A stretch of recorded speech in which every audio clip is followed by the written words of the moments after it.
أعوذ بالله من الشيطان الرجيم بسم الله الرحمن الرحيم الحمد لله والصلاة والسلام على رسول الله وعلى آله وصحبه ومن والاه أما بعد.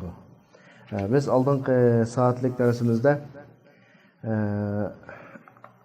asalibut tafsir va turuqut tafsir qatorliq tafsirda qo'llanilgan uslublar va tafsirninki manba xarakterlik yo'llarini bayon qilib bo'lgandan keyin endi bugungi darsimizda manahijut tafsir, ya'ni tafsirlardagi abtur, ya'ni mufassir ko'zlab mangan nishon va nishon uslubi qatorliq jihatdagi tafsirninki manhajlari to'g'riliq so'zlaymiz.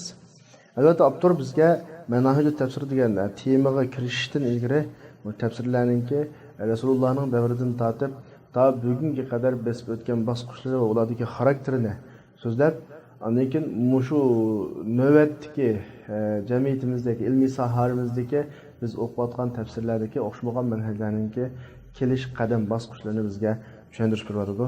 Shunga biz kitobning 5-dagi, ya'ni manhaj tafsiridagi tafsir turiga kirib bo'lg'uchilikdagi avtorning bergan tushuntirishlarini bir o'qib o'tamiz. كان الصحابة رضي الله عنهم يفسرون القرآن بالقرآن والسنة فإن لم يجدوا التفسير فيهما اجتهدوا وهم أهل للاجتهاد والاستنباط. الصحابة رضي الله عنهم لا Qur'on bilan va hadislarni tafsir qiladi. Agar ular u ikkisi tafsirini topolmasa, ular ijtihod qiladi. Chunki ular ijtihod va istinbotning ahli. Va hum ahlul lil ijtihod va istinbot degan jumla holat jumlaga chiqadi. Ba'zida holat jumlalar zul halga illa topiladi. Shunga chunki ular ijtihod va yakunlashning ahli edi. Va bu nuqtalarni ham biz ilgari darslarimizda nechrat deb bo'ldik. ولما اتسعت رقعة البلاد الإسلامية أرضا، يعني إسلام dünyasınınki, İslam devletlerininki zemin cihetteki dairesi kengaygan vaqtida til cihetteki dairesi hem kengaydi. Şunu bilan İslamga xilma-xil tildagi, xilma-xil shirdagi, xilma-xil mazhab, xilma-xil aqidadagi ajam millatlar İslamga kirdi. Shu sabablik İslamga bu ibodat qiladigan mushriklardan keyin majusi millatlar aslida xristian millatlari va boshqa aqida mazhab ahli islomga kirdi. Mushularning albatta mushu islomninki asos manbasi bo'lgan Qur'oni Karimni tushunishga ma'lum darajada mayli ijobiy bo'lsin, mayli salbiy bo'lsin ta'sir bo'ladi. Shuning bilan fata'addadat manahilut tafsir va masadiruhu. Tafsirninki yo'llari va manbalari ko'paydi. وتنوعت طرقه ومناهجه onun yol manhajlari xilma-xillashdi. Natijada fajjad fihi, natijada har xil yangidan manbalar maydonga keldi. Yangi bayqalgan yo'llar ko'paydi, turli manhajlar maydonga keldi. Masalan, azg'un yo'ldan chiqib ketgan aqidalar paydo bo'ldi. Shi'i, Mu'tazila, Xavarij, Sufi undan boshqalarga o'xshash. Har birininki tafsirda o'z tutgan manba va prinsipi bor bo'ldi. Tafsirninki manhajlari tutgan asosiy prinsiplari ko'paydi. Mufassirlarning tafsir qilishdan g'arazlari ham ko'paydi.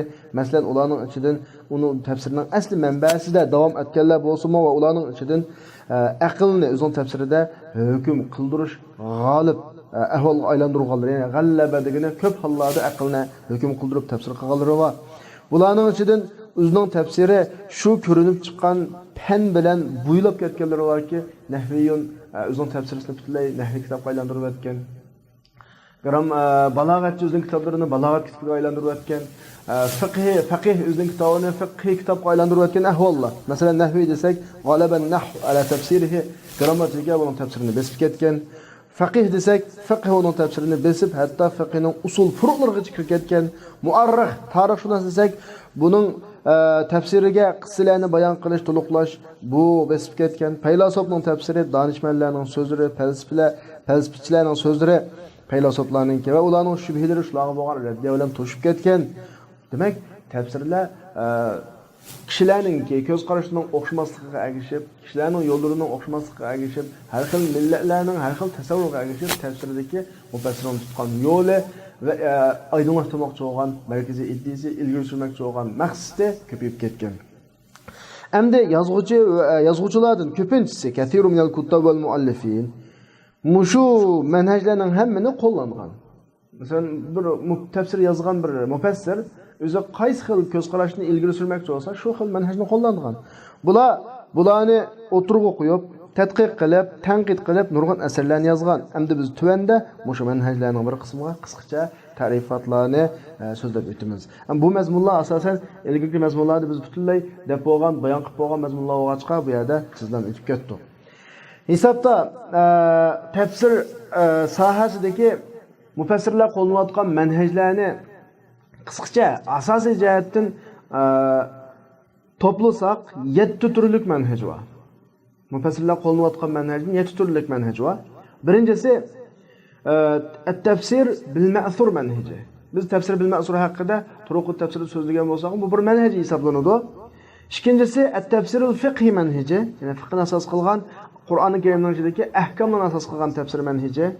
Uchinchisi at-tafsirul ilmiki ilmiy mo'jizni Qur'oni Karimning ichidagi zamonimizdagi ilm fan bilan koinotga munosabatlik ilm fan bilan bayqalgan koinotga munosabatlik oyatlarning tafsirini asos qilgan tafsirlar bu bir manhajni egallagan.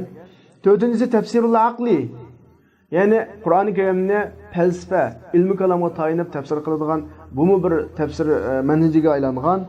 Beshinchisi at-tafsirul ijtimoiy, ya'ni jamiyatshunoslik, ijtimoiy islohot qatorliq nuqtalarni chiqish qilib turib tafsir qildiganlarning tafsirida bu xil manhaj o'zini o'rin olgan.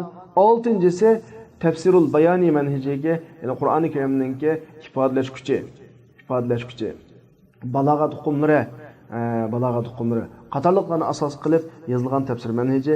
7-si manhaj at-tazawuqul adabi, ya'ni Qur'oni Karimdagi adabiy tuyg'u, ya'ni Qur'oni Karimning temasidan hal qilib turib, albatta tema bak muhim, chunki tema oyatning asosiy maqsadi. Ba'zida temadan hal qilib turib, Qur'onning insonga ta'sir qiladigan bir taraflarini, adabiy tuyg'ularini asos qilib turib tafsir yozgan tafsirlarning manhaji bo'lib hisobda 7 turlik tafsirning manhaji bo'ladi. Qisqacha bizning bilgan so'zlaydiganimiz, agar tafsirli so'zlasak bundan ko'p chiqadi, lekin bizning bugungi shu manhajut tafsir degan darsimizdagi so'zlamoqchi bo'lgan tafsirning umumiy manhajlari bu 7 turda xulosalaymiz. Buning uchun hozir boshlaydiganimiz birinchisi avvalan manhajut tafsir bil ma'thur. Albatta biz tafsir bil ma'thurni biz oldingi darslarimizda ancha-muncha izohlarini berib o'tdik. Ya'ni Qur'oni Karim bilan tafsir qilish, Qur'onni hadislar bilan tafsir qilish, Qur'oni Karimni sahobalarning so'zlari bilan, tabiinlarning so'zlari bilan tafsir qilish ni asos qilgan tafsir bil ma'thur bo'ldi. Mushu haqda hozir ancha-muncha to'xtalamiz. Tafsir bil ma'thurning paydo bo'lish masalasiga kelsak, Allah Qur'oni Karimda va anzalna ilayka zikra litubayyana lin-nas ma nuzila ilayhim va la'allahum yatafakkarun degan oyat orqali Qur'oni Karimni tafsir qilishning tubki asosini payg'ambar alayhisolamga nisbat bergan. Ya'ni payg'ambar alayhisolamga siz kishilarga Qur'oni Karimni tafsir qilib bayon qilasiz. Demak, Qur'onning asli tafsir manbasi kim tarafdan bo'lishi kerak? Payg'ambar alayhisolam shariat tarafidan bo'lishi kerak demak. Shunga sahoba radhiyallohu anhumlar Qur'onni tafsir qilishda Qur'onning o'ziga murojaat qiladi va payg'ambar alayhisolamning hadisiga murojaat qiladi. Agar topolmaganida shu ikkisini tafsirini fa illam yajidu tafsir fihima ma ikkisi topolmaganida andan keyin ijtihod qiladi. Tabiin rahimahumulloh sahobalarning shogirdi bo'lish bilan sahobalardan qoldirilgan ma uthirani sahabadin sahobalardan qoldirilgan tafsir sohasidagi asarlarni topshirib olgan, talaqqadan o'rgangan. Mayli bu sahobalardan qoldirilgan tafsirlar Qur'onni Qur'on bilan tafsir qilish yoki Qur'onni hadis bilan tafsir qilish yoki sahobaning ijtihodidan tafsir qilish olsun, bularni shunday qilib o'rgangan. Va o'zaro bu xil manhajni o'zaro naql qilishgan. Shunga ma'quldagi tafsir bil ma'thur, ya'ni tafsir bil manqur, tafsir bir rivoya deb bunday nomlar bilan atalgan. Chunki asar orqali, ya'ni o'zga boshqalardan naql qilingan, ilgirkilardan naql qilingan tafsir orqali tafsir qilgan bo'lgan chiqar. Endi sahobalarning ichidan tafsirlar mashhur qoldir bir qancha bo'lib, bularning birisi Abu Bakr, Umar, Osman, Ali, Abdullah ibn Mas'ud, Abdullah ibn Abbas, Abdullah ibn Zubayr ibn Awwam, Abu Musa al-Ash'ari, Zayd ibn Sabit, Ubay ibn Ka'b, Aisha radhiyallohu anhum qatorliqlar. Buni bizlarga at-tafsir fi ahd as-sahaba degan mazmunda tafsir so'zlagan. Shundaqla tabiinlardan bir bo'limi ham tafsirida mashhur maydonga keldi. Bulardan Mujohid ibn Jibr, Said ibn Jubayr, Qatada ibn Duam as-Sawdusiydan oxirigacha Said ibn Musayyab va undan boshqa tabiinlarning ichidagi sahobalarning tafsir o'rganganlarning hammasi bu sohada mashhur maydonga chiqdilar. Bular biz ilgari bir qitim deb bo'lgan bo'lg'achqa to'xtalmasak bo'ladi. Tamam, bu mesele to'g'riliq bizning so'zlaydigimiz asosan oxirlashdi. Endiki merdagi muhim masala biz oldingi turuq tafsirida tafsir bil ma'surini tushuntirib kelib, tafsir bil ma'sur agar o'lchamga tushib, talabga tushib, shartlari to'liqlangan vaqtda eng a'lo tafsir. Chunki tafsir bil ma'sur degan Qur'onni Qur'on bilan tafsir qilish, Qur'on hadis bilan tafsir qilish, Qur'onni sahobaning so'zlari bilan tafsir qilish, Qur'on tabi'in so'zlari bilan tafsir qilish degan bu. Chunki Qur'onni Qur'on bilan tafsir qilishda Alloh o'zining kalamining maqsadini eng obdan tushunadi. Qur'on hadis bilan tafsir qilish payg'ambar alayhisolamning Qur'onni bayon qilish huquq majburiyati va sahobalarning masalasiga kelsak, sahobalar Qur'on tushgan zamonlarda yashagan, Qur'on tushgan aloqa, munosabatlik masalalarga shohid bo'lgan, vahiyning ko'rinishlarini ko'rgan, Rasululloh o'g'imichil hamroh bo'lgan bo'lg'achqa bularni agar tafsir qilish huquqi bor deb qarasak bo'ladi. Tabiinlar kelsak, bular ummati Muhammadiyada maktab tutgan sahobalarning shogirdlari sifatida bularni boshqalarga nisbatan tafsir qilish alohidalik va huquq va deb qarab, bulardan qilingan tafsirlarni tafsir bil ma'sur degan.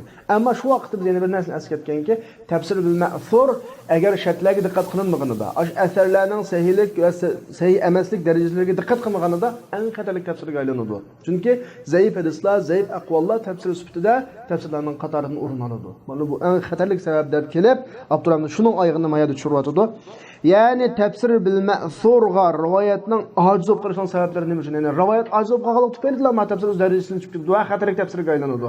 Sabab necha desa, sabab nima desa, tafsir bil ma'surning sanadi sahih bo'lib qolsa, uni qabul qilish va undan boshqa tafsirlarga muqaddam qilish ixtilof yo'q. Chunki bu a'lo tafsir hisoblanadi. Lekin shuningga diqqat qilishimiz kerakki, tafsir bil ma'surga uningdan emas narsalar kirgan bo'lib, mana bu bizning aniqlashimizni vojib qiladi, ehtiyot qilishimizni taqozo qiladi va tafsir bil ma'surini o'rgangan, olgan, tafsir qilgan vaqtimizda hazar, ehtiyot qilishimizni taqozo qiladi.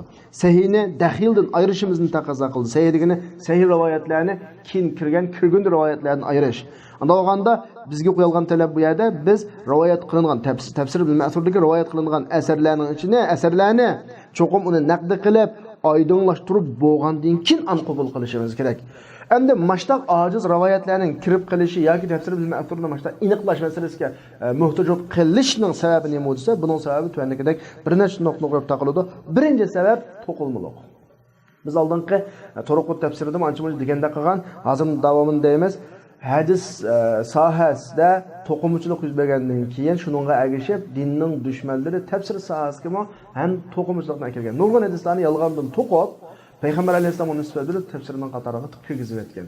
Nurg'un sahobalarning aqvollarini sahobalarning nomidan to'qib tafsirning qatoriga kirgizib o'tgan ahvollar bor. Ya'ni faqat saral wad'u fi tafsir bil ma'thur, ya'ni to'qimchilik tafsir bil ma'thurga ozg'un firqalarning bir qismi paydo bo'lgan vaqtda, yo'ldan chiqqan mazhablarning bir qismi paydo bo'lgan vaqtda eqib kirgan deydi. Sara degan eqib kirgan. Shuning bilan o'zining aqidasini Qur'on nasri bilan dalillamoqchi bo'lgan bular. Falamma lam tutawi'uhumun nusus ala ma zahabu ilayhi. Ular bağan ko'z qarashga naslar bo'ysunmaydi degani, Qur'ondan ular bağan ko'z qarash dalil chiqmaydi. Bular mushu oyatning tafsiri haqida o'zlari iroda qilgan bo'yicha tafsirlarni hadislarni to'qishga boshladi. Bu ahvollar Mu'tazila, Rafiza va hadisni ochgan sufilar va shularga o'xshagan boshqa ozg'un mazhablarda ko'rilgan hodisalar. Undan boshqa kema shundaqlar islomning dastlabki davridagi siyosiy tavallikningmi hadislarni to'qishga ma'lum darajada ta'sir bo'lgan. Shunday siyosiy bilinish chiqqandan keyin har ikki tarafning qo'llovchilari paydo bo'ladi. Adolat maydonida turib qo'llaydiganlardan boshqa xushomat maydonida turib qo'llaydiganlar bor. Bular ba'zi bir sultonlarga yiqilishish, ya'ni boshqalarning yomon ko'rish ustidan yiqilishadiganlarni bo'ylab tafsir qiladigan, o'zi yomon ko'rganlarni ayblab tafsir qiladigan, shu asosda hadislarni to'qiydigan, tafsirning qatoriga kirgizadigan ahvollar shakllangan.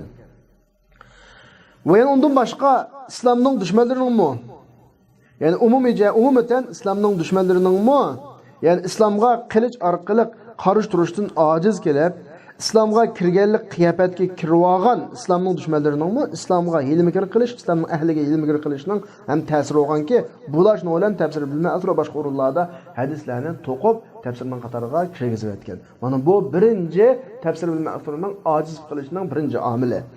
Ikkinchi omil Isroiliyat. Bu to'g'riliqni biz oldida ozroq tushuntirib bergan.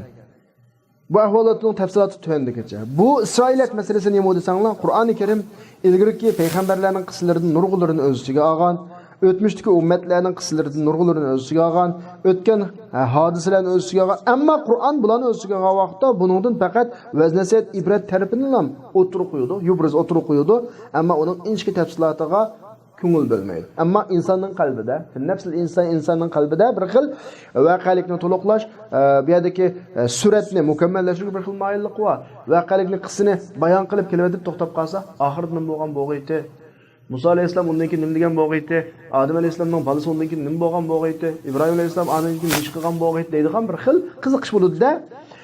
Shuning bilan bir qism musulmonlar islomga kirgan ahli kitobdan bo'lgan kishilardan Qur'on qissalarining tafsilotlari va uning xabarlari haqida Tavrat, Injillarda kelgan masalalardan so'rashga boshladi. Sizning Tavratda ma qissa bormi, yo'qmi? Bo'lsa, qanday bayon qilinadilar? Maning oxirisi nima degandekchi?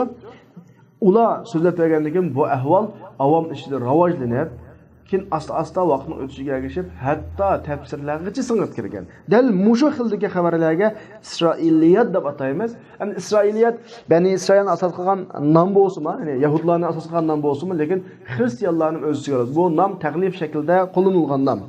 Yani bu bir gerçi Yahudlardan ibaret Bani İsrail'den kelgan mazmunlarga dalolat qiladigan bir ishiltish bo'lsa-mu, lekin ma'nodan maqsad Yahud Nasrallardan kelgani bu taglib babini hammanglar bilasizlar, juzni so'zlab, juzni ishlatib kulni iroda qilish babidan. Endi bu yerda Yahudlarni g'alaba qildirib, Yahudlarning nomi bilan ikkilisini ahli kitobni Isroil deb atashgan sababi Yahudlardan bir bölüklerining islomni dastlabki davrda Madinada bo'lganligi, bular bilan bo'lgan munosabat yaqinroq bo'lganligi uchun Mavlaning nomi bilan atalgan. Har holda Isroiliyat to'g'riq ma'lumot shu. Ma'lumki, hammalar bilamiz, o'zgartirish, almashtirish bu Tavrat, Injilga yetgan. O'z vaqtlar yetib bo'lgan. Shuningdek Isroiliyatlar tunda 3 holatdan xoli emas. Birisi, Isroiliyatlar bizning shariatimizga kelgan mazmunlarga muvofiq keladi. Ikkinchisi, qarshi keladi. Uchinchisi, muvofiqmi kelmaydi, qarshimi kelmaydi. Buning uchundagi birinchisining rostchiligini biz e'tirof qilamiz. Na'lamu sidqahu degan rostchilikni tasdiq qilamiz, bilamiz. Bizningki shariatimizda kelgan mazmunlarni tasdiq qilishimizga ergashgan shaklda va ma turining hukmi qabul qilish. Chunki Isroiliyatlarning ichidan aniq Qur'on hadisga mazmunlarga uyg'un kelsa qabul qilishga bo'ladi. Ikkinchi turi qarshi keldigan o'g'an aniqla buni yolg'on deb bilamiz. Na'lamu kadibahu degani yolg'onligini bilamiz buningki. Nimishqa bu bizning shariatimizda sahih o'g'an mazmunlarga zid kelganligi uchun. Anda o'g'andan keyin bu tur albatta mardud rivoyat qilish to'g'ri emas, illaki buningdan askartish va rad qilish nuqtasi turib rivoyat qilsak bo'ladi. Endi üçüncü turisi zidmi kelmaydigan, biz kelganligiga dalil yo'q, qarshi kelganligiga dalil yo'q. Matrub qolsa biz la na'lamu sidqahu va kadibahu. Buning rost debmi bilmaymiz, yolg'onligini bilmaymiz. Unda bo'lgandan keyin fala nusaddiquhu, uni tasdiqmi qilmaymiz va la nukazzibuhu. Balki bunday turlarda tavaqquf qilamiz. Ya'ni bu turlarni nazardan saqit qilib, bu haqida fikrimizni o'tirg'i qo'ymaymiz yoki bir fikrga kelmaymiz kallamizdan. Dal mushu xildikisi, uchinchi xildikisi uni bilishda ahamiyat yo'q turlarning qatoridan. Shuningdek, ahamiyat yo'q masalalarni bahs qilishning, tadqiqotning o'rniga kelishning hech qanday bir ahamiyati bo'lmaydi. Shuningdek, mushu tafsir bil ma'surdan rivoyat qilingan mazmunlar haqida aniqlash kerak, Isroiliyatni o'qimasak. Endi bu biz oldingi darsda ozroq surib o'tgan Isroiliyat tafsir sohasidagi bir o'sma deb qarashga bo'ladi. Ya'ni Isroiliyat tafsir bil ma'surning ojizlashib qolishining nechinchi sababi, ikkinchi sababi. Üçüncü sababi biz tafsirlar biz o'tgan qadam bosqichlarni bayon qilgan vaqtida ahdi tadvinninki 3-davrida isnotlar tashlanishga boshlagan degan. Ash isnotni tashlash dal tafsir bil ma'surninki ojizlashishning sabablaridan birisi. Bu ahvol tuvandikicha. Zalika bu ahvol tafsir ma'surga kelgan rivoyatlar sahobalarning asli isnotlarni kanat bil isnotlaydi. Falamma waqa'atul fitan, fitnalar yuz berib, suiqasdlar ko'paygan vaqtda ularning ba'zisi isnotlarni tashlag'ili boshladi. Nimishqa uning darajasi bilinmaslik uchun. Hattoki sahih zayibqa faltabas shuni bilan sahih. Nimishqa sanlar odam o'zining gapininki kuchkitini qilib qilishni hech kim xohlamaydi. O'z degan gaplarni xalqning qabul qilishini bu insonning tabiati hamda. Jamiyatda sesib ketgan ba'zi insonlar bor. Xalq uning gapini qabul qilmaydigan insonlar bor. Darajasi tuvan insonlar bor. Amma bunun anlagan tafsirisi şunun anlaqlıq, yəni bunun tafsirinin mənbəsi şu. Əmdə bu adamni desə, Bunun gapini qabul qilmaslik aniqla quya odamni deydi. Chunki uningki qanday odam ekanligi jamiyat oydinlab qoladi. Shunga madam o'zining tafsirini kimdan olganligini yushirish uchun, o'zining gapi boshqalar tomonidan qabul qilinish uchun isnodni tashlashga muhtoj bo'ladi-da. Shuning bilan ahvol kelib chiqqan. Ya'ni sahih hadislar bilan zaif hadislar aralashib ketish, sahih rivoyatlar bilan zaif shuning tafsiriga bir muncha aralashib ketgan mazmunlar kirib ketgan demakchi. Unda bo'lgandan keyin fawajaba hinan shu vaqtida rivoyatlarni aniqlash vojib, tafsirdagi sanadni bilish vojib. Nimishqa daxil qabul qilinmaslik uchun asil rad qilinmaslik. Ya'ni kelgunda qabul qilinmaslik uchun aslida bor bo'lgan mazmunlar rad qilib. Chunki unda shunda qabul qilmagan ba'zi biz o'ylamaylam sahih rivoyatlarni rad qilib qilishimiz mumkin. Ba'zi o'ylamablam sahih bo'lmagan rivoyatlarni qabul qilib qilishimiz mumkin. Shunga aniqlash kerak. Tamam. Demak, yuqoridagi 3 xil omil tafsir bilma asurininki ojizlashib qilish omilining qatoridan. Endi tafsir bilma asurininki xotirlanish jarayoniga kelsak, sahobalarning qishida, sahobalarning davrida tafsirlarni xotirlash tunilmaganligini tafsir xotirlanmagan. Faqat tafsir ularning qishida rivoyat talqin bilan, kitobat tabin bilan emas. Ya'ni ig'zoki ustoz bu ig'zoki so'zlaydi, o'quvchi ig'zoki anglaydi. Buni oldingi mazmunlar deb bo'lgan. Ammo tabiinlarning davrida o'g'itish kengayib Kutoblar ko'paygan vaqtida, kitob yozuvchilar demakchi, yoki bo'lmasa madrasalar demakchi. Shuning bilan kitoblardan bir bo'liklari, yozuvchilardan bir bo'liklari ilmlarni xotirlashga yuzlandi. Shu ilmlarning qatoridan billa tafsirmi, billa bo'g'achqa billa. Demak, hadis xotirlandi, tafsir xotirlandi, fiqh xotirlandi. Yoziqchilik boshlangan davrda hamma fanlar tang yozilishga boshladi. İbn Taymiye ve İbn Xilkan rahimahumullah mushu tafsir sohasida tunji asr yozgan kishini Abdulmalik ibn Jurayj deb aniq o'tirib qo'yaylik. Lekin biz mashkildan bo'lgan ko'z qarashga jazm qilmaymiz. Bu kishini tunji odam deyamaymiz. Chunki Ibn Jurayjga nurg'un kishilar ilgari o'tganligini, bundan ilgari nurg'un kishilar kitob yozganmiz tafsir sohasida. Masalan, Ibn Abbas Mujohid ibn Jibrga tafsirini imlo qilib bergan, yozib olgan demakchi. Said ibn Jubayr Abdulmalik ibn Marvonga tafsir sohasidagi bir batni, bir kitob demakchi, yozib bergan. Abul Ali ar-Riyahi tafsir sohasida Ubay ibn Ka'bdan bir nusxani yozgan. Amr ibn Abid, ya'ni mu'tazillarning shayxi Qur'onga Hasan al-Basriydan Qur'onning bir tafsirini qana qilgan, yozib chiqqan. Zayd ibn Aslamning tafsir sohasi bir kitob botdi. İbrahim ibn İsmail ibn Abdurrahman Suddi Qur'onning tafsirini, ondan boshqa tafsirlarning hammasining tarixiga qarab baksak, hammasining tarixi kimdan ilgiriki tarixlar Abdulmalik ibn Jurayjning tarixidan ilgari. Abdulmalik ibn Jurayj Hijriya 70-yildan 150-yilgacha yashagan. Ammo Mavla qarab baksak, hammasininki vafot topgan tug'ilgan vaqtda qarasak, Abdulmalik ibn Jurayjdan burun. Demak, Mavla tafsir sohasida Abdulmalikdan burun kitob yozgan bo'lg'achqa Ibn Taymiya va Ibn Xilkanning Abdulmalik ibn Jurayj tunji kitob yozgan tafsir sohasi odam degan gapiga jazm qilmaymiz. Ammo buni bilan yana shunga jazm qilmaymizki, Ibn Jurayj tafsir sohasida tunji yozgan odamni jazm qilmaymiz, lekin ayakun taslim man zakana, lekin shunga jazm qilalayimizki, biz yuqorida Abdulmalik ibn Jurayjning ilgari kitob yozgan deganlar, biz yuqorida tilga olganlarning asarlarining Qur'oni Karimninki oyatlarining hammani o'z ichiga olmaydiganligi, ma Ibn Jurayjninki Qur'oni Karimning hammani o'z ichiga oldiganligiga jazm qilalaymiz degani.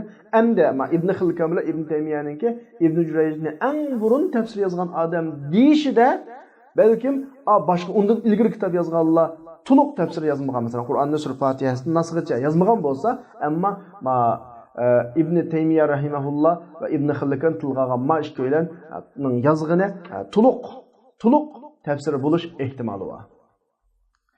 Lekin biz shuningga jazm qila olamizki, Qur'oni Karimni keng ko'lamli to'liq o'z ichiga elib qilingan eng qadimiy tafsir bizga yetib kelgan Ibn Jarir at-Tabariyning tafsiri ekanligiga biz ma'noga jazm qila olamiz. Hamda bu tafsir bil ma'fur sohasida yozilgan asarlarning qatoridan tövendeki Jamiul Bayan an ta'wil ayal Qur'on, ya'ni tafsir Tabari deb ma'ruf, Tafsirul Qur'onul Azim Ibn Abi Hatimning tafsiri, Bahsul Ulum Samarqandning tafsiri, Jamiul Bayan ya'ni Tafsirul Qur'on Abi Ishaq Ta'alabining tafsiri, Ma'alimut Tanzil ya'ni tafsir Bag'aviy deb tanıymiz, Al-Muharrarul Wajiz fi Tafsirul Kitabil Aziz Ibn Atiyyaninki, Tafsirul Qur'onul Azim Ibn Kathirninki, Jawahirul Hisan fi Tafsirul Qur'on Abdurrahman as-Sa'alibininki, Ad-Durrul Mansur fi Tafsir bil Ma'thur Siyutininki, Fathul Qadir Shawkanininki, Adwa'ul bayan fi idahil Qur'an bil Qur'an Muhammad al-Amin ash-Shinqitining yana shu 50-yillar atrofida yozilgan tafsir. Mavlana hammasi tafsir bizning asurdagi yozilgan kitoblarning tizimligi hamda qisqacha ma'lumotlar muhim deb qaralganlarining tizimligi bundan boshqa kitoblarni bor izlab baqsaq bo'ladi. Bu manhaj tafsiridagi birinchi manhaj tafsir al-ma'thur manhaji. Endi ikkinchi manhaj at-tafsir manhaj at-tafsir al-fiqhi, ya'ni fiqhi tafsir manhaji. Ya'ni bir ulamolar Qur'oni Karimning ichidan maxsus fiqhni asos qilib turib, fiqhni nishonlab turib, fiqh uslubi bo'yicha bir tafsirlarni yozgan. Bu tafsirlarda ularning qo'llangan fiqh uslubi, nishonligini, fiqh nishoni, andog'achqa bu tafsirlarning biz manhajini tafsir al-fiqhi manhaji, ya'ni fiqh tafsir manhaji deb ta'riflaymiz. Avtor buni tushuntirib davatidi. Anzalallahu subhanahu wa ta'ala hadal Qur'anul azim. Yani Allah subhanahu wa ta'ala ma Qur'oni Karimni büyük hikmetler tufayli tushirgan. Bu büyük hikmetlerning eng g'oyis va nihoyatda ikki birisi aqidani tuzash, tashih al-aqida, yana birisi taqvim as-suluk, faoliyatni tuzash. Aqida babiga munosabat ko'p qolsa, sulukni o'ngishashligini dal qaysi babga munosabatlik, fiqh babiga munosabatlik. Ammo birinchi vazifani aqida oyatlari ijro qilgan. Va buni sog'lom prinsip ustiga qurib chiqqan bo'lib, buning asosiy iymon arkonlari hammalar bilamiz. Biz dastlab musulmon bo'lish uchun, iymonimizning sog'lom bo'lishi uchun iymon etishga tegishli amantu billahi va rusulihi va kutubihi va malaikatihi val yawmil oxir val qadri xayrihi va sharrihi val ba'th ba'dal maut degandek iymonning asosiy arkonlari shu birinchi aqidani to'g'rilaydigan oyatlardan chiqadi. Ammo ikkinchisiga fatakallafat bihi buningga ahkam oyatlari Allah bandlariga tanlab bergan yo'l bo'yicha taklif qilingan bo'lib, kifillik qilgan bo'lib, agar bular buning sirtida amal qilsa ezib ketadi, agar uning g'ayrilan hukm qilsa kafir bo'ladi. Mayli insonning Robb bilan bo'lgan aloqasi bo'lsin, insonning inson bilan bo'lgan aloqasi bo'lsin, o'sha ahkam oyatlaridagi oyatlarning taqozosi bo'yicha amal qilishi kerak. Musulmon bo'lishning taqozosi shu. Endi mushu ikki rukni, Qur'oni Karimdagi mushu ikki rukni ko'p sonliqni egallagan. Alajul. Yoki agar siz xohlasangiz, desangiz bo'ladi, Qur'oni Karimning oyatlarining hammasini egallagan bo'ladi. Qur'ondagi oyatlarning keltirilishdagi maqsadi ya sizning aqidangizni tuzash yoki sulukingizni tuzash. Ikkidan birisi. Undan boshqa va ma'adahuma ma'ishkidan boshqa qissa oyatlari, masal oyatlari va advaid oyatlarining hammasi nim bo'lib kelsin, qaysi nomda kelsin, bularning hammasi ya aqidani muqarrarlashtirishdan yoki sulukni tuzashdan sirtqa chiqib ketmaydi. Unda bularmi ham shu ikki asosiy ruknining doirasiga kiradi. Hech qanday ahvolda, bi hali minal ahvolligini hech qanday ahvolda bu ikki doiradan chiqib ketmaydi. Aniq hamda la shakka Qur'oni Karimning nasrining dalolati ko'pincha ahvollarda hukmlarni o'ziga olgan suratda namoyon bo'lmaydi. Allah musulmonlarga bo'lgan rahmatining yuzidir. Meselelerinin hemen o'zi kesib bilan tushirib bermadi. Unda olib qolgan vaqtida bizga javob olib qoldi. Chunki o'xshamagan sharoitda, o'xshamagan rayonda yashagan, o'xshamagan millatlar, o'xshamagan xarakterdagi, o'xshamagan mijazdagi kishilarga hukmni kesib bilan yoki ham hukmni mushu bo'yicha qilsa desa, aniqla javob olib qoladi. Ham uning ustiga bu naslar deydi. Ba'zi ahvollarda ahkamlarga qat'iy dalolat qilmaydi. Bu bizga nisbatan bir qulaylik. Yani şundaqla hadislarmi Resulullah'dan sabit oluşda, yani subutluk derecesinde delillik noktasında bir derecede emas, belki sahihlik, zayıflık oturası farklılık ki, bazısı mutawatir, bazısı ahad. Ahad mı, bazısı sahih, bazısı hasan. Andaki bunun derecesini yeni türlü kısıp kalsa, bazısı zayıf buludu. Zayıf noktasındaki türlük zayıflar var. Demek hem de Kur'an'ın nesrinin dalalıdaki muşta okşamaslıklar tüpeylidin.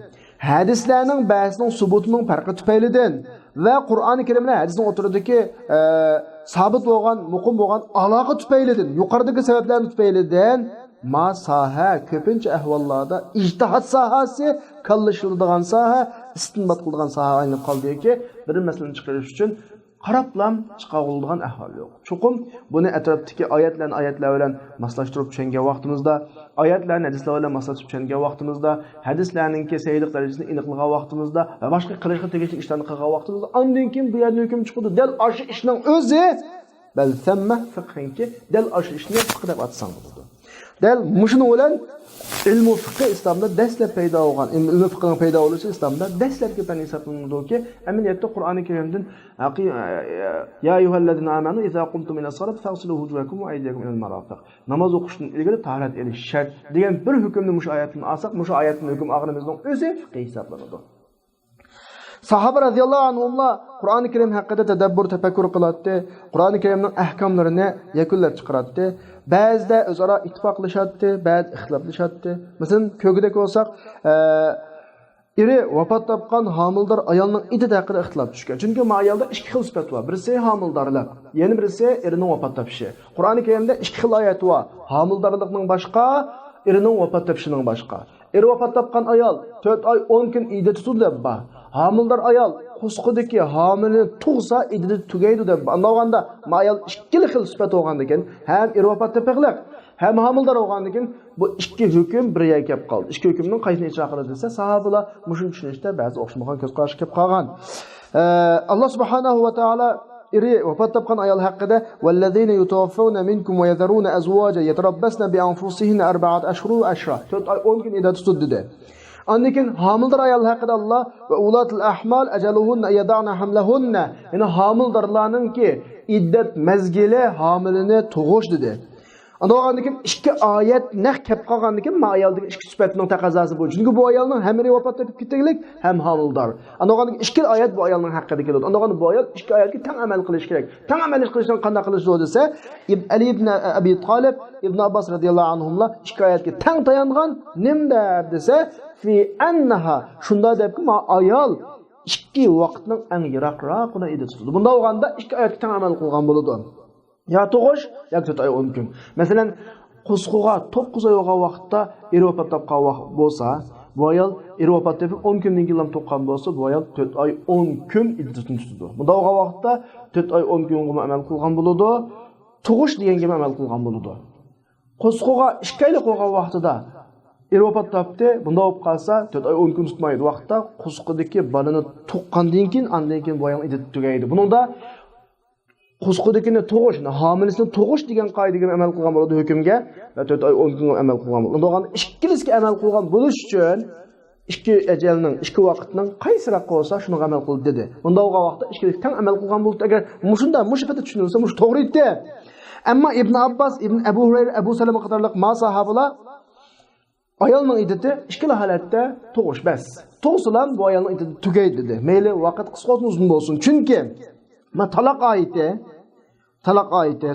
deganimiz sur talaqdagi oyat demakchi. Ya'ni ulatul ahmal ajaluhunna yadana hamlahunna degan sur talaqdagi oyat Baqara oyatidan keyin sur Baqaradagi oyatdan keyin tushdi. Keyin tushgan oyatga ilgirki oyatni xoslaydi. Xos degan gap nasxi juz'i, ya'ni ma'lum qismini amal qilgan oyat bütün ayollarninki erilab qolgan ayollarga xos am bo'lgan bo'lsa, buning ichidagi homildorlarini chiqarib velib homildorlarning hukmi boshqa ayollarga o'xshamaydi deb xoslashini. Muhassisalaha degani keyingi oyat ilgirki oyatning muhassisi, xoslashtiruvchisi.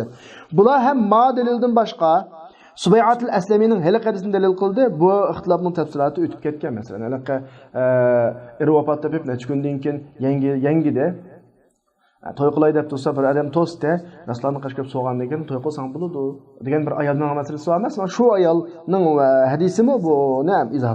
Demak, sahobaning o'tirdimi Qur'onni tafsir qilishda, unda fiqh mazmunlarini olishda ba'zi o'xshamasliklar chiqadigan. Yana bir misol sahobalarning o'tirisida فَإِنْ لَمْ يَكُنْ لَهُ وَلَدٌ وَوَرِثَهُ أَبَوَاهُ فَلِأُمِّهِ السُّدُسُ. Sudus meselesinde ixtilof tushgan. 3'ten 1 dedi. Bütün mal-mulkning 3'ten 1 mi yoki onasidan ilgirki ashabul faroidninki nasiblarini ayirib bo'lgandan keyin qilib qolgan malning 3'ten 1 mi desa, Ömer, Osman ibn Mas'ud, Zayd ibn Sabit qatorliqlar va Ali radhiyallohu anhudan kelgan ikki rivoyatning sahihroqida va bu 7 fuqaho 4 imomning hammasining ko'z qarashi jumhur ulamolarninki mayadiki murod 3'ten 1dan murod qilib qolgan 3'ten 1. Agar shu onasi bilan eri yoki ayoli vafot topgan shaxsninki manda bo'lib qolgan vaqtida qilib qolgan malning 3'ten 1. Chunki dadulan ana ayol bo'lib bir tarafdan rasaldigan bo'lg'achqa umumiy qoidada falizzakar misla hazl unsayn erga ikki ayolning nasibi berildigan bo'lg'achqa ayolning ananinki nasibasi 3'ten 1 degan vaqtda maysava to'g'ri chiqdi. Masalan, appaqayli. Masalan, vafot topgani er kishi ekan. Bunun bir ayoli qapti, bir anisi qapti, dadasi qapti. Bunun ichidagi eng kichik ulush 3dan 1, 4dan 1 deb 4dan 1 o'qib qolgan bo'lg'achqa eng kichik ulush. Bu masala 12 dan ilinadi. Bu miras huquqlariga nisbatan aydigan masala.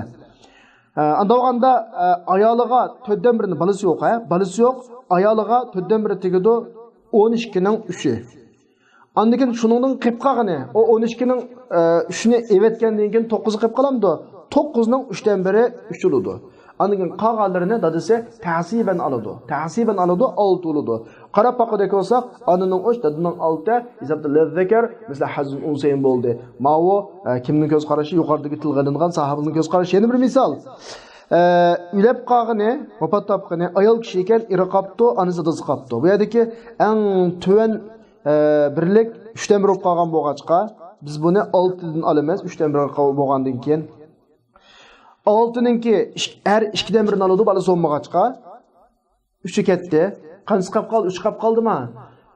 3ning 3dan 1i anisi qolib qoldi, birisi qolib qoldi, dadasi ta'siban qolib qolgan 2ni oldi. Yana qarab boqadek bo'lsak, ana bilan dadining nasibasi lazzakar misli hazl unsayn bo'lib, tang yerimdan to'g'ri keladi.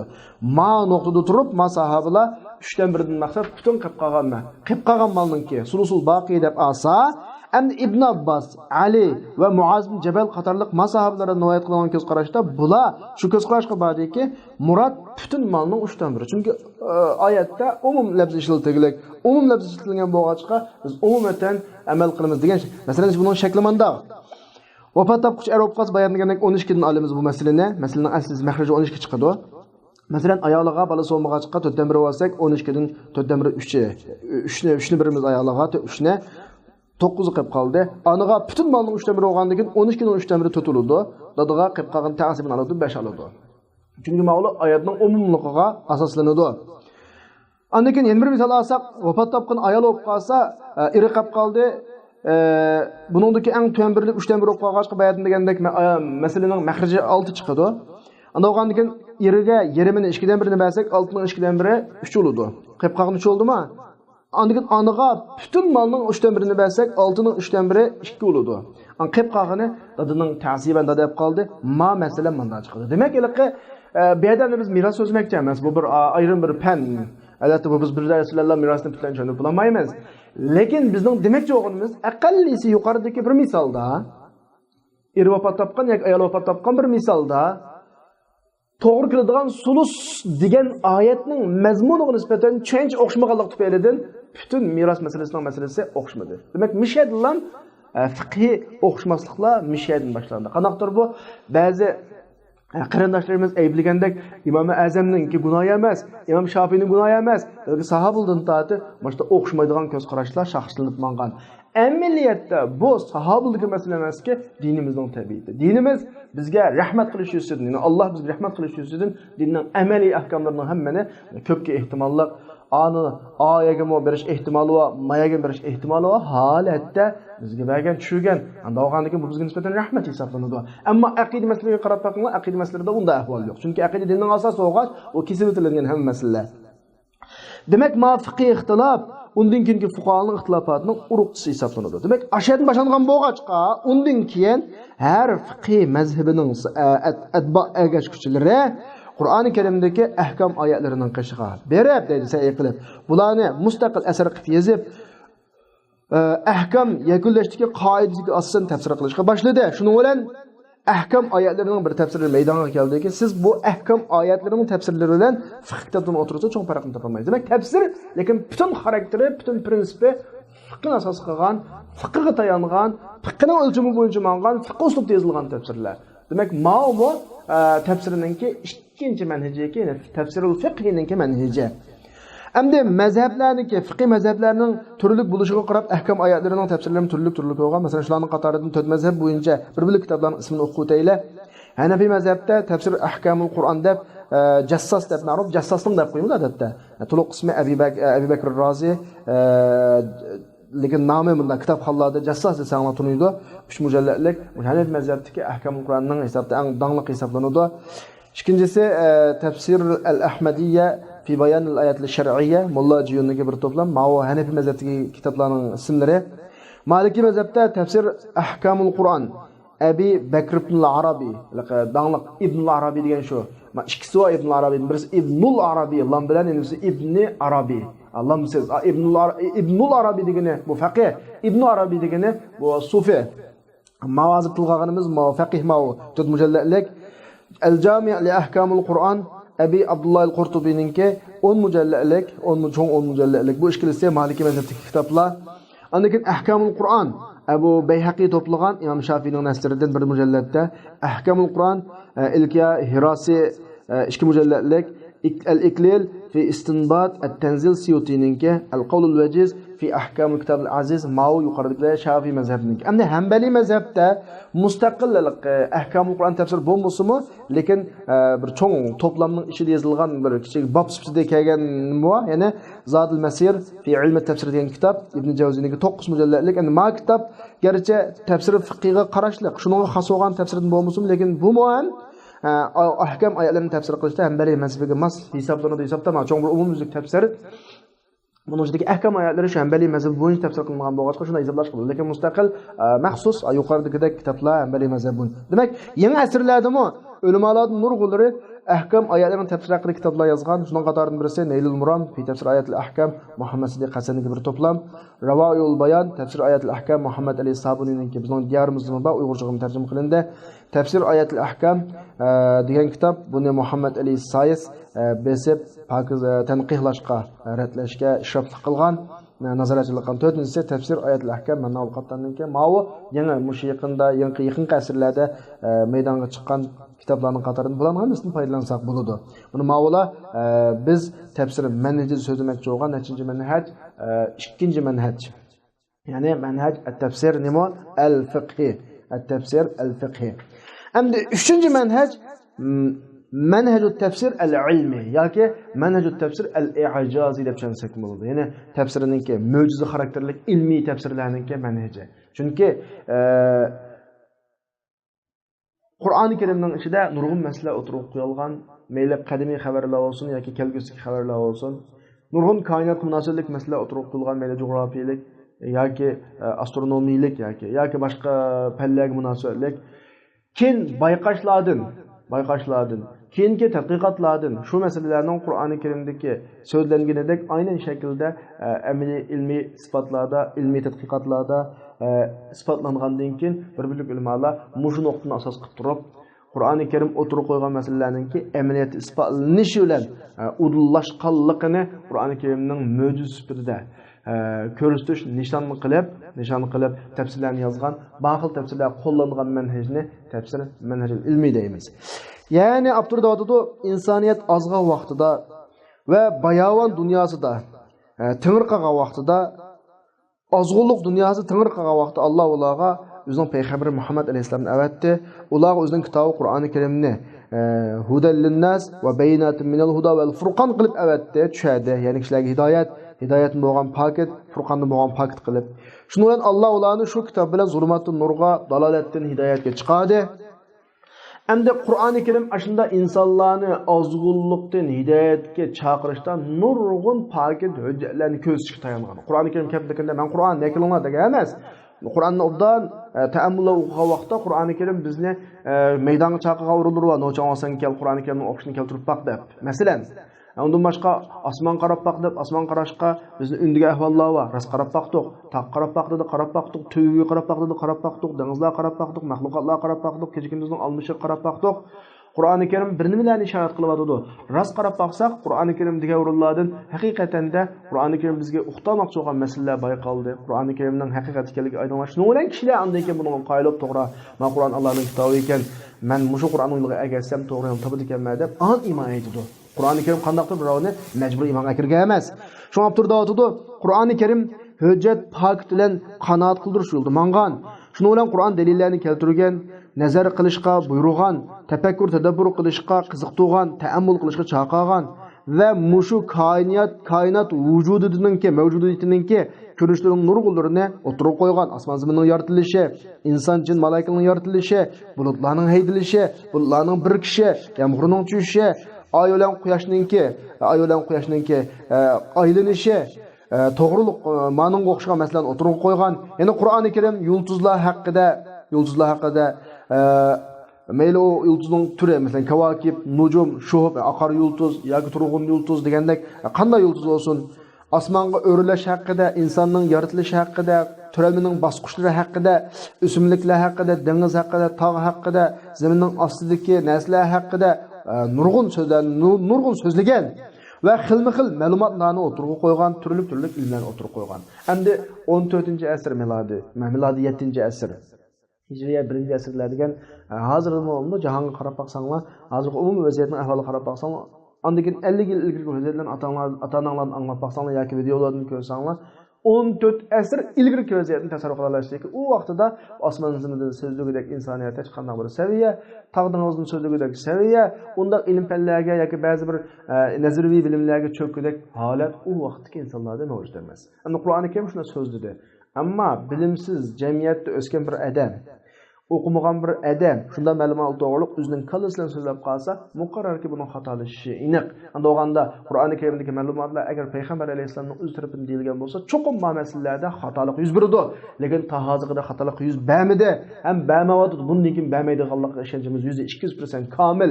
Amaliyot din dushmanlari bu masalani hargiz oddiy tashlab qo'ygan masala emas. Alohida ko'ngil bo'lib bir xatolik tepib olib, ma'adamni bir matqilla, ma'adamni bir yo'ldan qaytarildi deb tirishmagan, qilmagan ish qilmoqlik mustashriqlar maxsus bu haqda bahslarni, tadqiqotlarni boshlab o'tganlar xil uzun, necha asr bo'ldi. Ammo hozirga qadar Qur'oni Karim qaysi sohadan masalan o'tirib qo'ysin. Hatto inson vaqti aqli kamigudek, masalan, turalma qo'saqning ichidagi insonning yaratilish bosqichlari masalan, dengizning ichidagi ahvollar, osmondagi ahvollar, boshqa ahvollar, insonlar shu vaqtda izlab topolmaydigan ahvollar to'g'risida so'zlaglik hozirga qadar bu masala chiqib boqmadi. Yani ilm-fanning taraqqiy qilishi, ilmiy taraqqiyotlar bilan va yangi ilmiy bayqashlar bilan turib, ilm-fan Qur'onga kelgan narsadan hech narsani buzolmadi va Qur'on olib kelgan tarmoq mazmunlar, juz'iyatlardan biror juz'iga zidmikamid lam yusadim deganda to'qinish bo'lib qolmadi. Mana bu ahvol Qur'oni Karimga shundoq bir o'rinni hozirladiki, bu o'rinda Qur'oni Karimga na undan ilgari bir kitob, na undan keyin bir kitob o'rtaq chiqmadigan Qur'on ziminda muqaddas bir kitobga aylandi. Hatto ishonmaydiganlarning nazarida men. Qanday bir kitob bo'ladi ekan? Tamamin kitob. Qur'oni Karim o'tirib qo'ygan narsalarni o'tirib qo'yganlar bo'lsa, cho'qim zaman uni xatolamay chiqqanki, har qanday kitob shunday bir nazariya, masalan, Davrin desak, nurg'un nazariyalarni o'tirib qo'ygan, buni 2 asr o'tmasdan uning nazariyalarining hammasi qanday ketdi, o'rilib ketdi butunlay. İlmi haqiqatlar, mustahkam ilmiy haqiqat onun nazariyalarini batıl qilgan. Lekin Qur'ondan boshqa. Lekin Qur'ondan dedik-ku bayatım degandek, hozirga qadar buningga bir to'p bo'lib qarshi holatda tadqiqotga o'tgan bo'lsa-mu, bahsa qilinayotgan bo'lsa-mu, din dushmanlar tomonidan ta hozirga qadar chataq chiqib boqmadi. Mana bu dal Qur'oni Karimdagi i'joz ilmiy mo'jizalik deb tilg'andigini shu. Endi ba'zi mufassirlar mushu xildagi oyatlarda kengayib özlerininki ko'ngil bo'lishini bu oyatlarga bergan mayli inoyat, ehtimol ishqilis ko'ngil bo'lish ma'nosida. Shuning bilan ular o'zining tafsirlarida falak to'g'risida, astronom to'g'risida, uning intizomi to'g'risida, yulduzlar va ularning meng'ishlari to'g'risida, insonning yaratilishining sirlari, bosqichlari, suv, dengiz, o'stan, bulut, yomg'ir, o'simlik, boshqa daraxtlar, hayvonotlar, chorvalar to'g'risida gap qilgan. Fabrazul hadisini gap maydonga chiqargan. Muşularning hammasida Qur'on oyatlaridan ma'nodo va uning ma'nolarini yakunlashdan chiqadi va uning oshkor uchun dalolatlaridan ma'noligini mushu nuqtadan chiqib turib so'zlaydi endi. Mana bu dal biz hozir tilg'amoqchi bo'lgan ilmiy mo'jiza yoki tafsirul ilmiyning manhaji shu. Endi tafsir ilmiy haqida o'limaning o'tirida ba'zi qo'llovchilar, qarshi olib, bir ikki xil fikr bor. Ba'zilar buni qo'llaydi, ba'zilar buni qarshi turadi. Biz tuvanda qarshi turuvchilarning va qo'llovchilarning qisqacha dalillarini bir qur ko'rib o'tamiz. O'limalar mushu tafsirning hukmi haqida muayyid muarid, ya'ni qo'llovchi, qarshi turuvchi va yana boshqa mutadil yana bir firqa bo'lib uchga bo'linuglik likulli minhum ularning har birininki hujjajuhu o'zining paket barayinuhu dalillari va tuvanda biz har birininkini deb o'tamiz. Istadallal muayyiduna lit-tafsir al-ilmi lil-Qur'an bi adillatin aw minha. Tafsir ilmini Qur'oni Karimni ilmiy shaklda tafsir qilishni qo'llaydiganlar bir qancha dalillarni dalil keltirgan bo'lib, Tövende 4 tane delilini keltiripti. Bunun keltirgen birinci delili ma'u.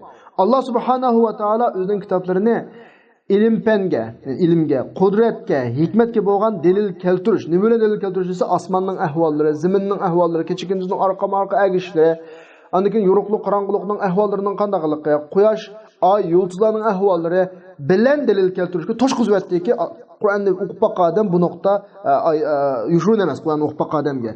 Mushu ishlarni nurg'un o'zining ko'p surlarida tilga oldi, takrorladi, qayta maratan ba'da uxralgini qayta qaytiladi.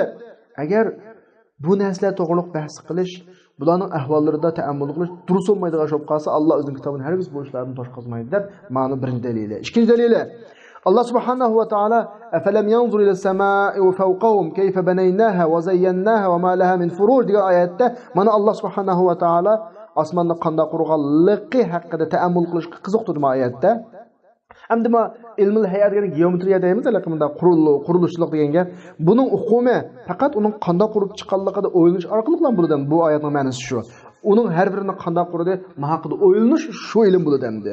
Agar uni bahs qilish Qur'oni Karimda, uni Qur'oni Karimning ichidan suzib chiqish yoki shu haqida tadqiqot bir to'g'ri bo'lmaydigan bo'lib qolsa, Alloh beka qiziqtiradi. Üçüncü delil, tefsiril ilmida Qur'oni Karimdagi mo'jizaning yangi yo'llarini bilish va. Masalan, tefsiril ilmi orqali yangi mo'jizalar maydonga chiqadi. Qur'oni Karimning ijoziy qismi taxamo mukammallashishi degan gap. To'rtinchi delil, bu tefsirul ilmi odamning ko'nglini Allohning buyukligi, qudratiga, iymonga to'shqizadi deydi. Ya'ni inson Allohning kalomining tafsirida narsalarning xususiyatiga xabar topgandan keyin vaqafa alakas xabar topgan ma'noda va inchki nozik mahluqotlarga xabar topgandan keyin yana buni koinot ilm fanlari tasavvur qilgandek qilgan vaqtida Allohning buyukligiga qalbimizda iymon. Shu vaqtida Qur'on haqiqatlarininki mustahkam, samida deganmi, ching degan gap, ching.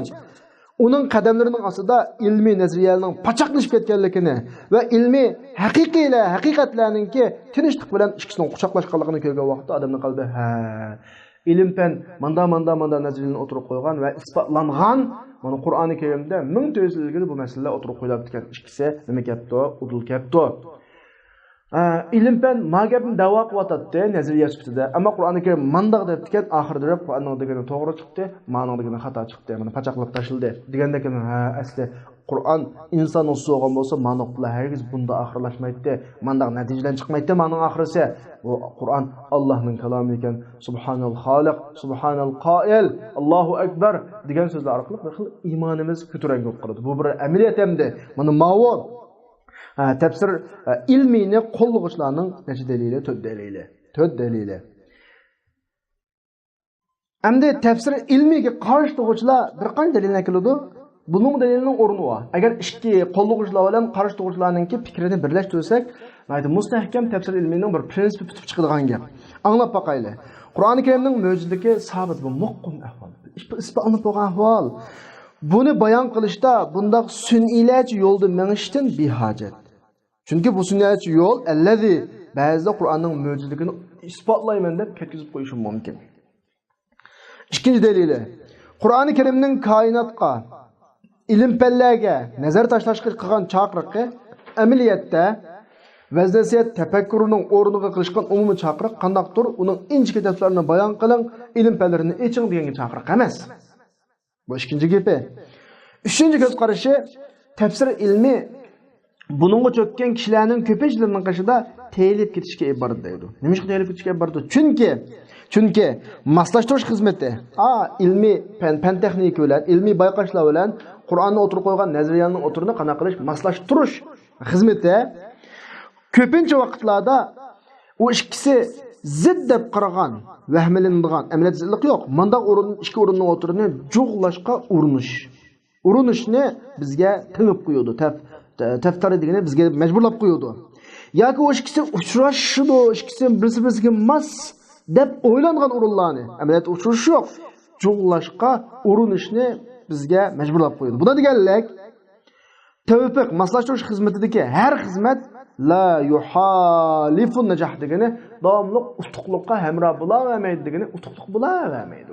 Ba'zida Mush ilmiy bayqashlarga bek mayil bo'lib ketganlar oyatlarning mazmunini to'lg'ab qo'ydigan chiqadi. Mush ilmiy mo'jizaga bek birilib ketganlar to'lg'ab qo'ydigan ish chiqadi. Oyat yerdan xilak yiroq tursa-mu, ashtaga zo'lab apirib bir xil to'lg'ash.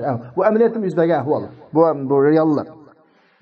To'rtinchi dalili bularninki Qur'oni Karimning ma'qildagi tafsirini, Qur'oni Karimning ma'qildagi tafsiri bilan tafsir qilish mufassirini Qur'oni Karimning nasning alfozi ehtimolli o'rindan o'tib ketishga majbur qilib qo'ydi. Ba'zi vaqtda ilmiy mo'jizani isbotlayman deb doiradan chiqib ketgan ahvollar bo'ladi. Chunki u mufassir ilm-fanni xilma-xil sohasida ilm-fanga agishning zarurligini his qiladi. Holbuki ilm-fanning haqiqatlarining ko'pinchisi vaqtliq o'zgarib turadi. Ularning hammasi biroqla maydonga chiqmaydi. Balki kundan kunga, yawman ba'da yawm degani har kuni kundan kunga bayqalib turadi. Shu vaqtida Qur'on bilan ilm-fanning o'tirini moslashtirishga oldirash g'ayri mashru, yo'lsiz oldirish bo'lgan ahvollar yuz beradi. Bu 4-ahvol. 5-ahvol ilm-fandan bayqalgan masala faqat nazariya va farazlar bo'lib, buning butun qimmati bu koinotning ko'rinishlari yoki jonliq yoki ruhiy yoki ijtimoiy ko'rinishlardan ma'lum ko'p miqdorini izohlash qilam yaraydi. Qachongacha desa, o'sha ko'rinishlardan texmi cho'ngroq miqdorda izohlaydigan yoki texmi inchikroq shaklda izohlaydigan yana bir faraz o'tirib chiqqan qadar. Bugun bir nazariya o'tirib qo'yildi. Bu qachongacha unumli desa, yana bir nazariya chiqib, ma'nodan cho'ngroq bir gapni o'tirib qo'yguncha unumli. Bunda Aştağıqaçqa bu nazariyani davomli o'zgartish, tahrirlash, kamlatish, qo'shishqa ne qabul qilib turdi. Balki tahi li'an tanqaliba ra'san ala aqidini kallisi astin bo'lib ketishini qabul qiladi-ki, tunugun oq degan narsa bugun qaroq qilishi mumkin. Bugun qizil degan narsa sariq bo'lib qilishi mumkin. Nima bilan desa, qadimgi mulohizlarning umumizga yangi bir tushunch yoki yangi bir bayqash quroli maydonga chiqish bilan tunugunki bir bugun nol bo'lib qilishi mumkin. Tunugunki oq bugun qora bo'lib qilishi mumkin. Kallasi asti ustun bo'lib ketishi mumkin. Asti ustun bo'lib ketishi mumkin. Shunlashqa biz Qur'oni Karimningki chekiga yetgan, nihoya degan gap chekiga yetgan haqiqatlarini onda nazariyalarga bog'lashimiz to'g'ri emas. Nimishqa oxirida osh nazariya saqtib chiqib qolgan vaqtda, vayron bo'lgan vaqtda biz qisilib qolmasligimiz uchun. Agar Qur'onning xuddi ba'zilar ilmiy mo'jizalar shug'ullangan qarindoshlarimiz zodi Qur'onni mush ilm-fan bilan isbotlamasa Qur'on bo'lmaydigandek bir xil hissiyat bilan zodi har bir oyatga ilmiy mo'jiza deydi. Ham ilmiy mo'jizani birini tepib qolsa, bayqab qolsa ilmiy nazariyadan birini Qur'onning ashu bitmas, o'zgarmas tafsir sifatida mexli o'tadigan gap. Aytgan favqulodda o ilmiy mo'jiza deb atalgan halaqa nazariya po'kdek o'lib bitib qolsa, tafsir qilgan odam, xalqning oldida cho'ng so'zligan odam qisib qolib qaradigan gap. Xuddi ashu nazariya o'lib ketish bilan Qur'on o'lib ketgandeklar. Na'uzubillah, unday ish yo'q. Demak, Mavlamda yuqoridagi 5 dalil tafsir ilmiga qarash to'g'rilarning dalili, endi avtor o'zininki ko'z qarashini o'tirib qo'yib davotida va ra'yur rojih. Bu yerdagi kuchli ko'z qarash degani mening tanlagan ko'z qarashim demakchamdi. Sabit ilmiy haqiqatlarni, sabit degani muhimlashib bo'lgan, isbotlanib bo'lgan, shakni qabul qilmaydigan ilmiy haqiqatlarni Qur'on nasrini tafsir qilgan vaqtda akasak bo'ladi. Menga diqqat qilinglar. Ammo bu yerda cho'qim diqqat qilishlik bir nuqta, nasning ma'nosini bilishlarga avval Qur'on ma'nosini tushunish kerak. Qur'on zot nima demakchi? Ondan keyin va Qur'onning ma'nosini bo'lganlardan, sirtqi omillardan ta'sir qiluvchi yoki moyillab ketishdan, osh ilmiy haqiqatga moyillab yoki ilmiy haqiqatga moslashish uchun teyib ketishdan xoli sog'lom avval tushunib olish kerak. Avval Qur'onni to'liq sog'lom tushunib olgandan keyin nas kelsa, misol sifatida kelsak bo'ladi deyapti. Bu ahvollarning hammasi tuandagi 4 shartlarni shartlanadi. Birinchisi, halaqa mabhas, halaqa ilmiy mabhas Qur'oni Karimning birinchi maqsadini halq ketmasi kerak o'z hidoyat. Qur'onning asosiy maqsadi nima so'zlasin, xalqni hidoyatga boshlash. Qanday turib, ilm-fan kitob emas yoki ilm-fan tadqiqot material emas. Ikkinchi shart, shu ilm-fanlar musulmonning qashidagi diniy tuyg'uni cho'nqurlashtirish. Dushmanlarga qarshi aqidasini mudofaa qilish tuyg'usini cho'nqurlashtirish uchun so'zlanish kerak. Qur'oni Karimning muqommida tafsir sifatida emas. Uchinchisi, shu bahslar musulmonlarning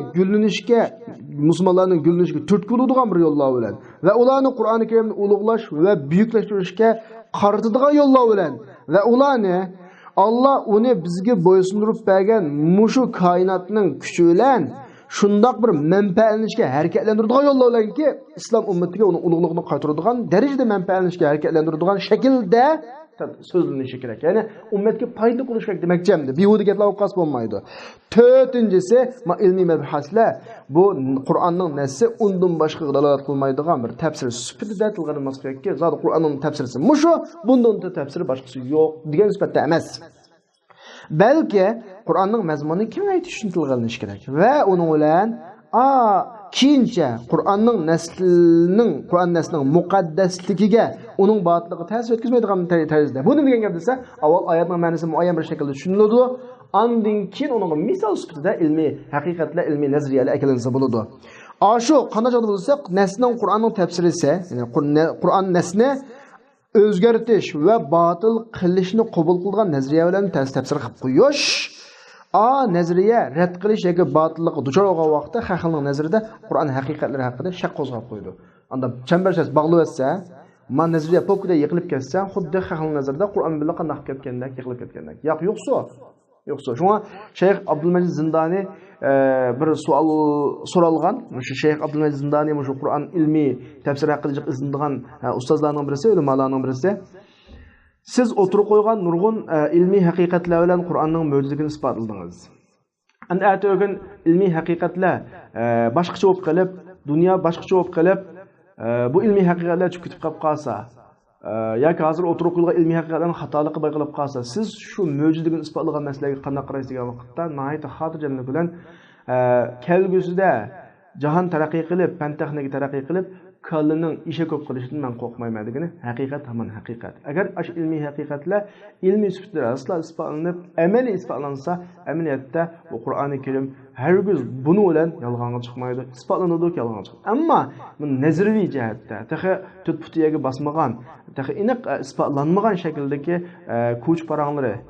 kuch paranglarini ilmiy nazariya sifatida Qur'onga bog'lab berish, atse u nazariyani yo'qolib ketsa yoki boshqa bir ahvolga duchor bo'lib qolsa, Qur'oni Karimga bo'lgan xalqning tushunchisini taratib qo'ygan chiqadi. Demak, yuqorida biz tafsir, manhaj tafsir ilmiydagi muarizlar bilan muayyidlarningki dalillarni ko'rib o'tdik va avtorning rojih ko'z qarashini deb o'tdik. Mushu xildagi tafsirda yozilgan muhim asarlar kelsak, qadim hadisda nurg'un asarlar bor bo'lib, mushu xildagi tafsirni o'z ichiga olgan ularning qatoridan Tafsirul Kabir Faxrurraziningki, ikkinchisi El-Jawahir fi Tafsirul Qur'onil Karim Tantavi Javharininki, ya'ni Tantavi asarlardan tanlanmada bir Uyg'urcha tarjima qilingan. Uchinchisi Kashful Asrarun Nuraniyal Qur'aniyya Muhammad ibn Ahmad al-Iskandaranininki, to'rtinchisi Al-Qur'on Yanbu'ul Ulum wal Irfan al-Fikrininki, beshinchisi At-Tafsirul Ilmi lil Ayatil Kawniyya Hanafi Ahmadninki. Shuning bilan bugungi darsimiz mishada to'xtaydi. Ya'ni biz bugungi darsimizda manahijut tafsirdan 3 manhajni so'zladik. Birinchisi tafsir bil ma'thur manhaji, ikkinchisi tafsir fiqhi manhaji, uchinchisi tafsir ilmiy manhaji, qolgan 7 manhajning qolgan 4-ni, ya'ni tafsir aqliy manhaji, tafsir ijtimoiy manhaji, tafsir bayoniy manhaji, tafsir at-tazawuq al-adabiy manhajini inshaalloh kelasi so'zlaymiz. Va oxiru da'vana alhamdulillahi robbil alamin.